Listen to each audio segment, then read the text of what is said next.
En Metropolitan 88.5 FM caben distintas visiones del mundo.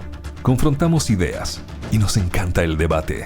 Son nuestros estelares, los protagonistas de los siguientes minutos en Buena Costumbre. Vamos a saludar de inmediato a don Pablo Rebolledo, militante de Convergencia Social, sociólogo que está cada lunes con nosotros. Hola Pablo, buenos días. Hola Pablo, ¿cómo estás? Muy buenos días Álvaro, Constanza, también a Paz. Un gusto saludarlo en esta semana.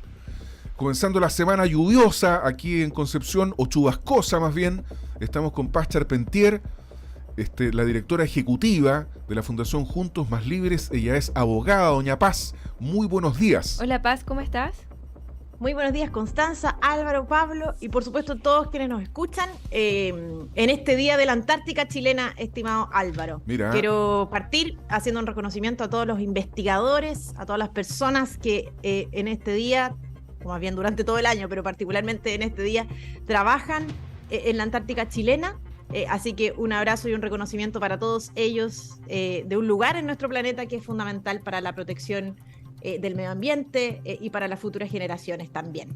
Oye, muchas gracias por el recordatorio, Paz Charpentier, pero una carita triste más. ¿Por qué? Para nuestro productor que no puso la efeméride que correspondía, el Día de la Antártica chilena. Sí. Bueno. ¿Ah? Oye, los temas pero que ahí tenemos... yo tengo, lo que pasa es que tengo santo en la corte, porque yo tengo una amiga, no puedo decir su nombre, pero que se ha dedicado al estudio de los gases de efecto invernadero en los polos. Mira. Y por lo tanto me mantiene muy al día de lo que sucede en la Antártica chilena en materia de investigación. Pero igual no estuvo en la efeméride, ya acumula una N de carita triste, don Carlos Morales. Pero en fin, son bromas. Dale, Constanza. Por favor. Los temas que tenemos para hoy tienen que ver todos con la Constitución, principalmente, ¿cierto? El proceso constitucional. Y yo me voy a quedar con lo que dice Joanet. Andrés Joanet, diputado de Amarillos, así es, por la Araucanía. Quien dice, de no terminar el proceso constitucional, podemos tener un Estado fallido. ¿Ya? Yo creo que es compleja la declaración que él hace, ¿cierto? Y me gustaría saber, ¿qué opinas tú, Paz, al respecto? ¿Efectivamente podríamos caer en un Estado fallido en caso de que no se apruebe el nuevo texto? Lo primero, ¿qué es un Estado fallido? Partir por esa definición, digamos. ¿Ah? Bueno, es Adelante, Paz, sí. Es una declaración, una cuña bastante dramática, pero yo sería aún más dramática. Yo no creo que dependa del proceso constituyente, en el fondo, la deriva o el resultado y consecuencias de lo que hoy es nuestro Estado. ¿Y por qué? Porque yo soy muy crítica de lo que está sucediendo hoy en Chile. Desde mi mirada, hoy en Chile lamentablemente ya no ni siquiera existe el Estado de Derecho.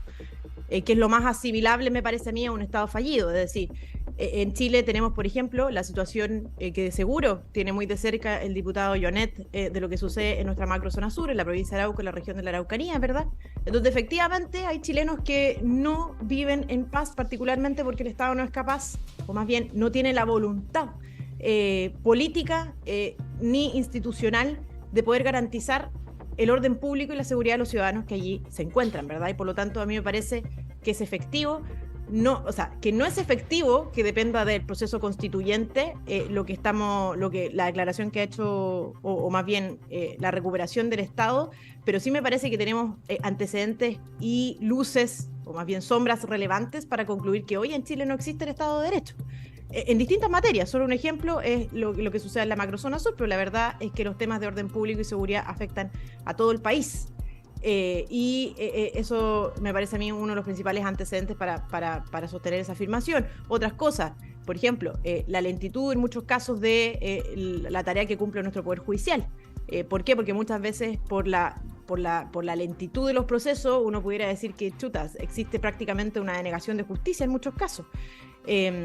También, por ejemplo, la falta de defensa a las víctimas de delincuencia en nuestro país, como sí la tienen los delincuentes a través de la Defensoría Penal Pública, por ejemplo, también es un desequilibrio importante que nos podría hacer cuestionarnos si efectivamente existe o no el Estado de Derecho en Chile. Nuestros propios parlamentarios, sin ir más lejos, en muchos casos han aprobado normativas que infringen derechamente la Constitución y las leyes, como fue el caso de los retiros, que se aprobó a través de disposiciones transitorias y que eran derechamente inconstitucionales a la luz de la Constitución vigente, y sin embargo muchos de los parlamentarios que aprobaron esta norma derechamente inconstitucional, que es una afrenta contra los ciudadanos porque traspasa los límites que han sido otorgados por el propio Estado a los políticos, bueno, continúan ejerciendo sus funciones. Entonces, yo creo que aquí tenemos una crisis del Estado de Derecho en términos generales y no me parece que dependa aquello del resultado del proceso constituyente, sino que más bien de un cambio en la actitud, de la impronta que tienen las distintas fuerzas políticas para enfrentarse al cumplimiento de las leyes,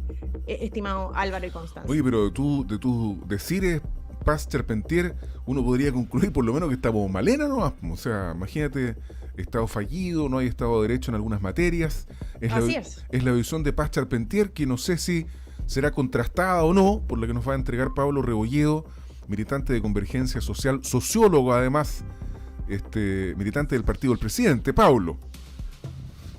Sí, bueno, hace 2 semanas discutíamos sobre las frases del senador Quintana, que decía que de ganar el a favor podía haber un nuevo estallido social. Creo que nuevamente un parlamentario de la Araucanía viene con algo que podemos considerar una amenaza. O sea, si alguien dice que de ganar el en contra Chile va a ser un Estado fallido, es inaceptable para el debate y el diálogo democrático.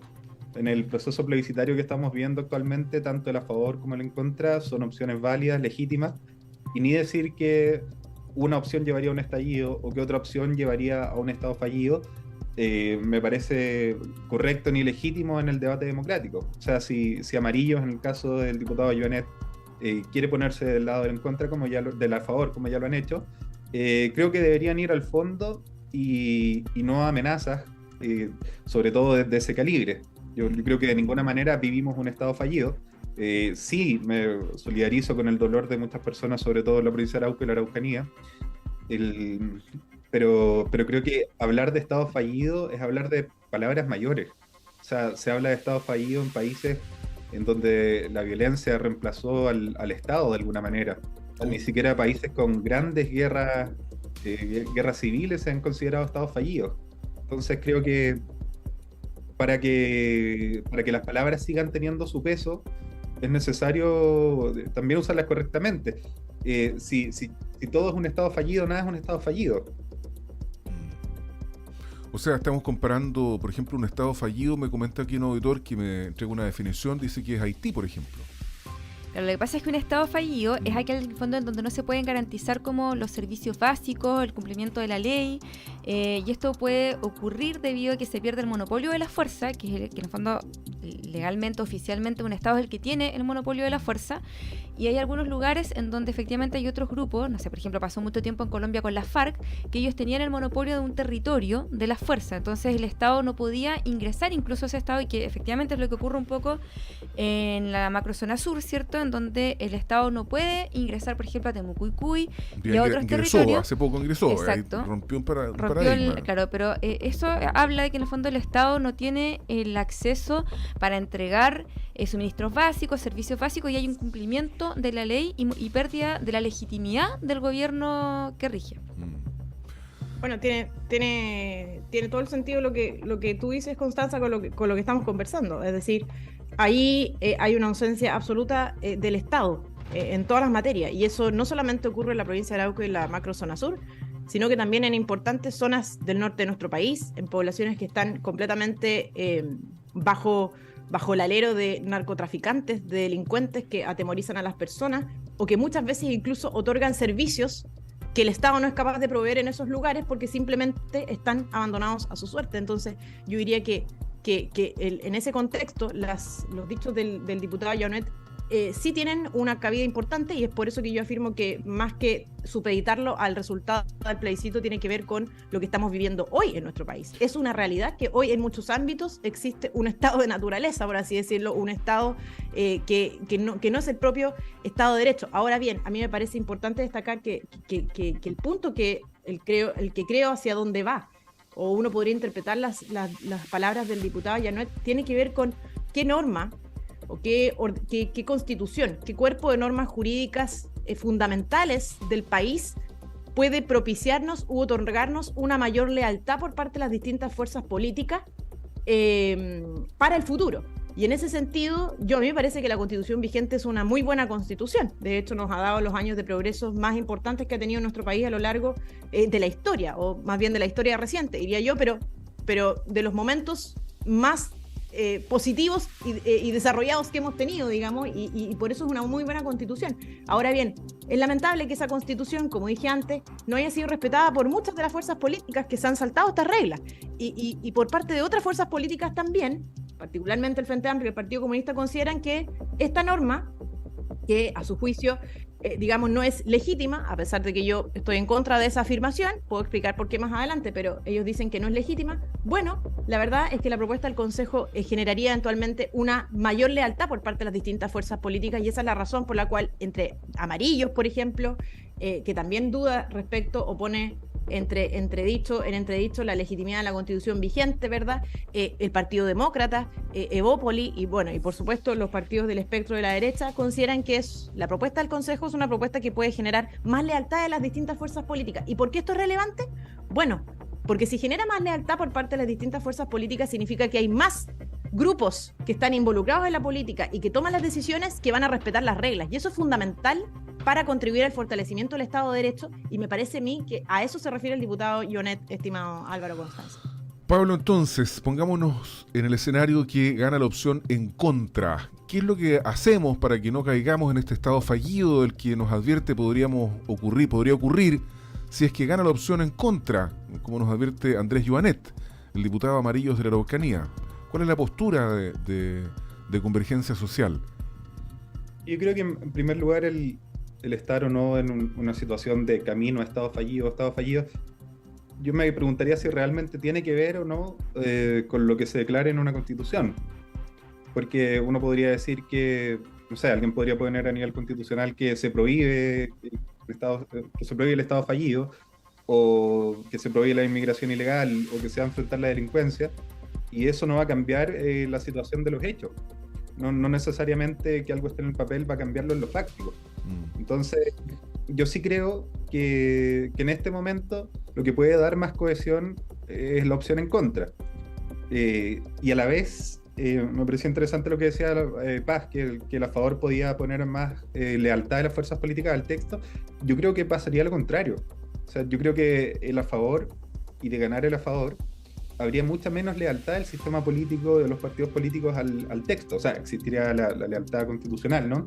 Pero sí hay muchos sectores de centro, izquierda, incluso sectores de derecha, que no sentirían propio ese texto, que ya lo han planteado, lo ha planteado, no sé, lo decía el mismo presidente Lagos en la entrevista que dio El País el sábado, que este texto no cohesiona al país. Pero la no es de derecha, Pablo. Ah, no. Pero como un referente. A tu derecha tal vez, digamos, pero no es de derecha. Sí, no, pero lo ha dicho Silvia Izaguirre, lo ha dicho mucha gente de centro que estuvo por el rechazo, mismo Genario Regaja, Jorge Correa Sutil. Entonces, yo creo que si algo aprendimos de la elección del proceso constituyente del 22 y de lo que terminó siendo el Consejo Constitucional el 2023, es que una constitución realmente tiene que tener los mínimos en los que de la casa en que podamos todos vivir. Evidentemente el proceso pasado ni este han sido eso, y lo decía para citar a alguien de derecha, Silvia Izaguirre, que fue candidata por Chile Vamos, que considera que por qué la izquierda debería sentirse parte de una constitución en la que parte de su programa es inconstitucional. O sea, yo aspiro a una constitución en que ningún programa político de las fuerzas políticas democráticas sea inconstitucional, que todos puedan jugar en el juego político. Entonces, por eso creo que en esta coyuntura, en este momento, puede alejarnos de la situación de crisis más la opción en contra que a favor. Oye, pero perdona, Pablo, ¿qué fuerza política caería en la inconstitucionalidad de su programa con este proyecto de constitución?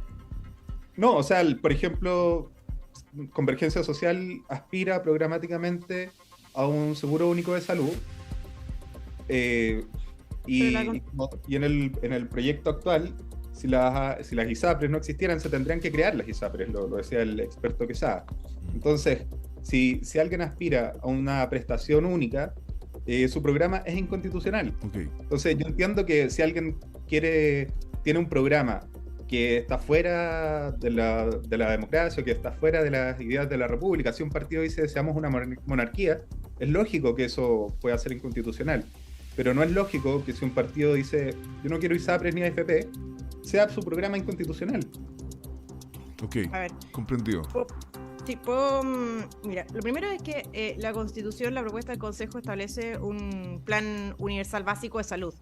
Y lo que hace la Constitución, además de redactar esa aspiración como algo importante, ¿verdad? Como un avance con respecto a la Constitución vigente, además garantiza el derecho de las personas a elegir, que es algo sustantivamente importante, digamos, esto es algo sustantivo e importante para las personas que votaron ampliamente rechazo el 4 de septiembre. Entonces, eso en materia de salud. Y lo otro que a mí me parece súper destacable aquí es que Pablo dijo algo, dijo, si la nueva Constitución, de aprobarse este texto, no va a contar con la lealtad de parte de los sectores de la derecha. Y yo lo firmo aquí, y estoy dispuesta estoy segura que esto va a ser así. Es decir, no tengo ninguna duda que la totalidad de la derecha va a respetar el nuevo texto constitucional de aprobarse este último, porque la derecha chilena es tremendamente democrática y respetuosa de la institucionalidad y de las reglas. Por lo tanto, cuando yo digo que este nuevo texto, más allá de que un porcentaje de la derecha pueda votar en contra, por distintos motivos, yo estoy segura que de aprobarse el texto, la totalidad de la derecha va a respetar estas reglas, y por lo tanto a mí me parece que es un texto que va a generar una mayor lealtad, porque vamos a tener a un porcentaje mayoritario de las fuerzas políticas dispuestas a respetar estas nuevas reglas, a considerarlas legítimas, a considerarlas democráticas, a considerarlas dentro del marco de un proceso que fue democrático y con reglas convenidas transversalmente en distintas etapas. Ahora mi pregunta es, y a mí lo que me parece más grave de la declaración que hace Pablo aquí, es decir, Pablo, tú dices, no va a contar con la lealtad de algunos partidos y algunas fuerzas políticas de la izquierda. Entonces yo me pregunto, de aprobarse el nuevo texto constitucional, que fue elaborado íntegramente en democracia, con ocasión de una iniciativa promovida desde el origen por los partidos que tú representas aquí, digamos, en este panel, ¿tú no estás dispuesto a respetar la nueva institucionalidad de aprobarse esta porque no va a contar con la lealtad tuya ni de tus partidos políticos? A mí eso me parece tremendamente grave, porque entonces estamos hablando de fuerzas políticas que están dispuestas a actuar al margen de la institucionalidad redactada y elaborada y desarrollada en democracia, y eso a mí me parece tremendamente grave. A mí me parece importante que los partidos transparentes, los partidos de la izquierda, particularmente el Frente Amplio y el Partido Comunista, si van a respetar las nuevas reglas elaboradas en democracia de aprobarse estas el 17 de diciembre. Y yo creo que eso es clave, porque eso nos habla de aquellos que quieren estar a favor de la democracia y aquellos que solamente están a favor de un proyecto político del socialismo del siglo XXI, que, dicho sea de paso, fue ampliamente rechazado el 4 de septiembre por la amplia mayoría de los chilenos. Tienes 3 minutos, Pablo Rebolledo, para hacerte cargo del emplazamiento de Paz Charpentier. Por tener paz, toda la calma, toda la paz y tranquilidad de que la izquierda va a respetar la constitución que sea elegida, como ha ocurrido en la historia de Chile. De hecho, en este proceso es fruto de que la derecha no respetó la constitución del 25, dando un golpe de Estado, nos llevó a la constitución del 80. Entonces, si hay un sector político que no ha respetado la constitución y que cuando sus privilegios se han visto amenazados han recurrido a la fuerza, a la violencia, ha sido la derecha, no la izquierda, que en sus partidos lleva un siglo luchando por los cauces institucionales. Otra cosa... Pablo, no quiero recordarte la República Socialista de 1932, así que por favor, 12 días. Stop and go. Sí, es una excepción, es verdad, pero de 11 días de un golpe de Estado que significó que un grupo de personas entró y le dijo al presidente, salga que venimos nosotros, hace casi 100 años. Dentro de los militantes de ese partido, no voy a decir quién estaba, o lo digo. No, o sea, el Partido Socialista de Chile, que se fundó después de la República Socialista. Lo que quiero decir es que querer cambiar la Constitución no es no respetar la Constitución, porque si no las constituciones serían pétreas. De hecho, todo el tiempo estamos teniendo reformas constitucionales. De hecho, yo leía una entrevista a Matías Walker, que en este momento está por el a favor, y decía que lo primero que iba a hacer luego de ganar el a favor era presentar una reforma constitucional para cambiar el interés superior del niño, la niña y el adolescente, que en el proyecto del Consejo es preferentemente definido por los padres. Pero reformar la Constitución, si es que se aprueba y gana a favor, va a ser casi imposible, porque suben los quórum, digamos, entonces... Pero gran parte de las fuerzas que están por el a favor plantean que de ganar el a favor, o sea, así como existió el aprobar para reformar, existe el a favor para reformar. Matías Walker, que ha trabajado los temas de la niñez, y si uno dice, bueno, si el interés superior del niño, la niña y el adolescente se define por los padres, se abre espacio a que se prohíban las transfusiones de sangre por algún motivo religioso, etcétera. Entonces él dice, lo primero que va a hacer es esa reforma constitucional. Si uno ve la crítica que se ha hecho a cómo se termina el proceso administrativo sancionatorio, y que las multas medioambientales o las AFP van a tener que pasar por una ley, vamos a tener que hacer una serie de reformas y leyes, y sabemos cuánto demora una ley. Entonces, no creo que modificar la Constitución sea no respetar la Constitución. Si gana el a favor, yo creo que en mi sector hay muchas cosas que vamos a querer modificar dentro de los cauces constitucionales y legales, pero eso no es violar la Constitución. Pero claro, como dice Álvaro, es cierto que el proyecto del Consejo hace mucho más difícil un cambio constitucional, porque creo que busca constitucionalizar un programa de gobierno. Oye, entretenido debate. Bueno. Sí, muy sesudo, y lamentablemente se nos fue el tiempo, así que Paz y Pablo, muchas gracias por estar aquí en el lunes de debate en los Estelares de Buena Costumbre. Gracias. Muchas gracias, Paz y Pablo, que tengan buena semana. Las voces de Buena Costumbre hablan desde el Biobío y son de Constanza Escobar y Álvaro Migueles. Confiar es buena costumbre.